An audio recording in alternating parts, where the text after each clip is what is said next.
Your son is a failure. He's barely passing my class, and with grades like this, I'm just not sure what kind of future he's gonna have. What do you have to say for yourself? You're supposed to graduate this year. Listen to Mr. Johnson. What kind of future do you think you're gonna have? With all due respect, don't call me a failure. Failure is an event, not a person, in fact. And you talk about the future, Mr. Johnson, but you're not preparing us for that. Excuse me? Just listen to what I'm saying. This should be good. Would you agree that in the future, most careers will become automated? Yeah, so? So the people who succeed will have to be curious, innovative, with resilience to adapt to new changes. What's your point? My point is, the focus in this school is not on that. It is on regurgitating information and test taking, and that's just real. But in today's world, creativity is the most important leadership skill. Oh, that's how you feel. You don't have to believe me, but maybe you will believe the 1,500 executives who recently said creativity is the most important leadership skill. See, pretty soon, no one will be hired because of what they know. Because who cares what you know or if you've memorized a fact? We've got Google and Siri for that. In the future, people will be hired because of what they can do with their knowledge. Can they creatively solve real-world problems, not just follow instructions or directions and bubble in multiple-choice questions? So, Mom, that's why I'm stressed, because these robotic tasks we learn in school should stop. Because no one can do a robot's job better than a robot.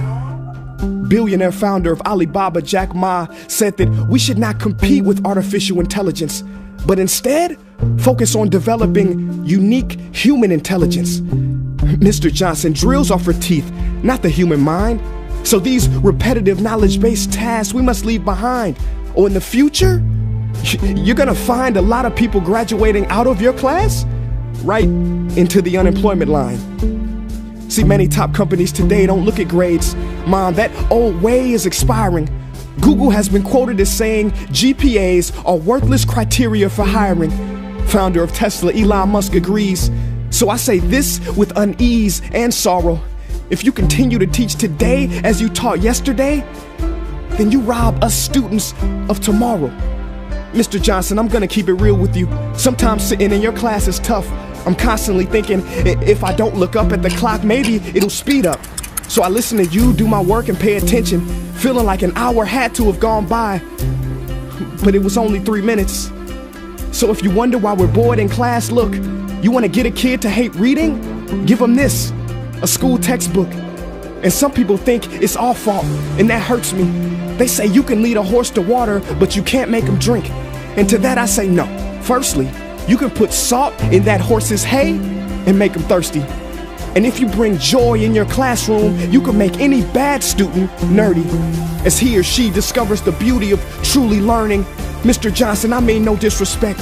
You have the most important job on this planet. You build, create, and save lives. But if you really care about my future, like you say, then you have to fully commit and ask yourself honestly, how do I prepare a child for a future that doesn't yet exist? Here's a hint. The answer is not found in this. It's using this and this. See, in the future, we will need more passion and compassion. People with inspired hearts and wisdom to uplift this planet.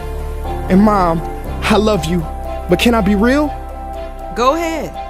You want to know one of the biggest factors for childhood success? It's not IQ. It's family meals. And we haven't had one of those in a while. See, I know sometimes you don't feel proud, because I may not be a straight A student, but I'm not stupid. These tests may be 70% of my grade, but they're 0% of my future. But don't worry, I'll pass this class and get through this. But I need you to give me the space I need to be me and live true. Because the best feeling in the world is that your own parents get you. There's a passage in a book called The Prophet by Khalil Gibran. And if you don't mind, I'd love to share it with you. Go ahead. See, he says, your children are not your children. They are the sons and daughters of life longing for itself. They come through you, but not from you. And though they are with you, they do not belong to you. You may give them your love, but not your thoughts, for they have their own thoughts. You may house their bodies, but not their souls, for their souls dwell in the house of tomorrow. So, Mom, I'd appreciate it if you give me the love that I need to pursue my dreams. See, if we are to succeed, all three of us need behavior change on all fronts. We talk about the future, but the future is now, and it is created now by all of us. I've never heard you speak like that before. Yeah, I didn't know.